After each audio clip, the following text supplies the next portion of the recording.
of military leaders from troop contributing countries, the architects, the upholders, and the messengers of peace. You reflect the strength of an institution that has, for nearly 8 decades now, stood out as a beacon of hope in a conflict-ridden world, United Nations peacekeeping. As Foreign Minister of a country that has contributed immensely to this cause, I'm here to share our perspectives, not only on the challenges before us, but also on the principles that must guide us in shaping the future of global peace and security. India approaches peacekeeping from its civilizational ethos. We see the world as one family, a vision enshrined in the timeless phrase of Vasudhaiva Kutumbakam. This is not just cultural wisdom, but an outlook that anchors our worldview. It is why India has consistently advocated for justice, dignity, opportunity, and prosperity for all societies and peoples. It is also why we place our faith in multilateralism and international partnerships. The global challenges we face, from pandemics to terrorism and economic instability to climate change, these challenges are interconnected and they transcend national borders. Our responses, therefore, must be more cooperation, transcending the competitive aspects of international politics. The natural starting point for such collaboration is the United Nations. I've just come back from New York after attending the 80th UN General Assembly. And let me share with you some key insights from that experience. One, the United Nations today still reflects the realities of 1945, not of 2025. 80 years is a long time by any standards. And during this period, the UN membership has actually quadrupled. Two, institutions that fail to adapt risk irrelevance. Not just irrelevance, but eroding legitimacy and leaving us without recourse in times of uncertainty. Three, for the UN to be effective, it must reform, becoming more inclusive, democratic, participative, and, as I said, representative of today's world. And four, it must amplify the voices of the developing world and reflect the aspirations of the rising global South. The UN's legitimacy, and I would say the UN's credibility, depends on it doing so. Now, there is a strong desire among members of the UN for a reformed United Nations, including expansion of the permanent and non-permanent categories of membership of the Security Council.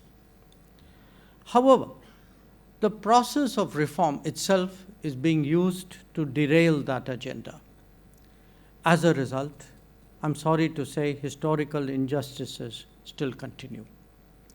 India affirms its commitment to assume greater responsibilities in a reformed United Nations and in a reformed multilateralism. Now, this brings me to the core of our discussions, UN peacekeeping.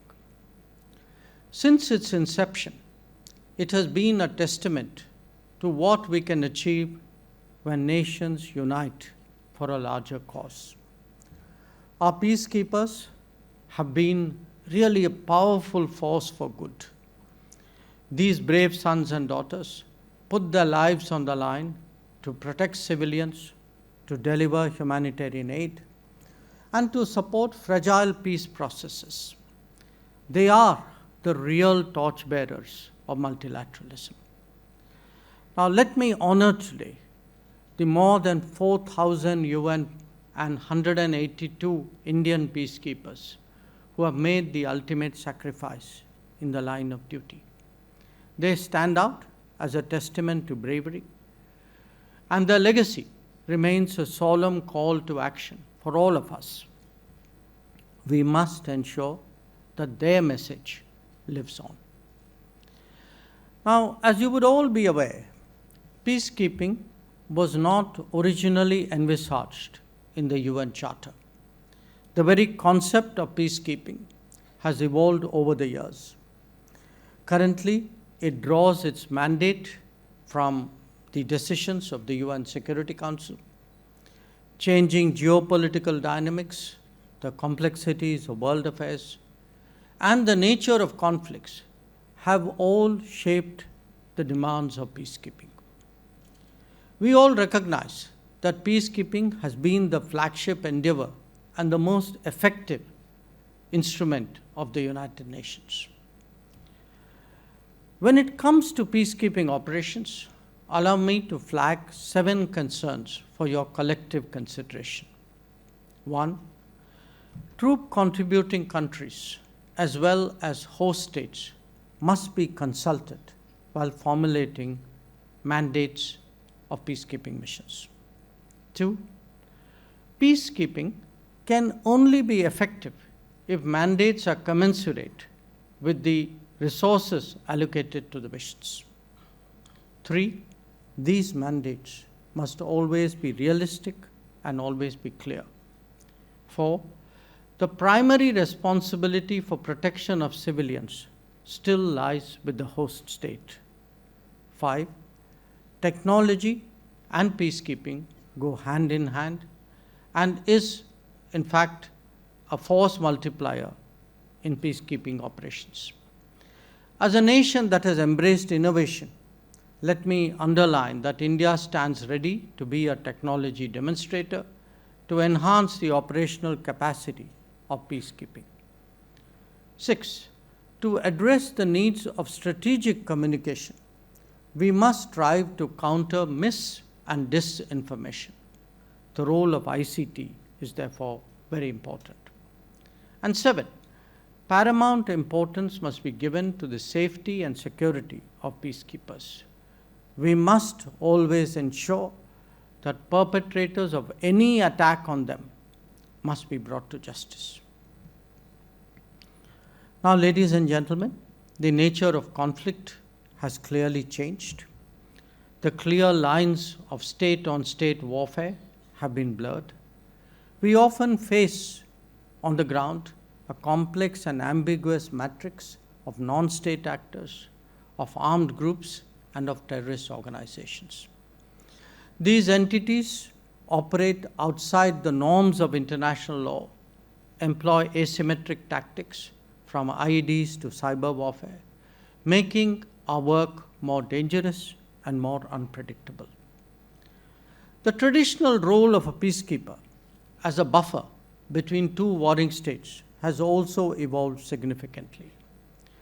Today, our peacekeepers must be prepared to protect civilians from harm, respond to humanitarian crises, and yet operate in environments where the enemy wears no uniform and respects no rules.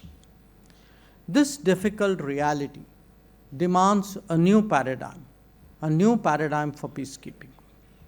It requires enhanced training, sophisticated technology, and a reevaluation of our mandates.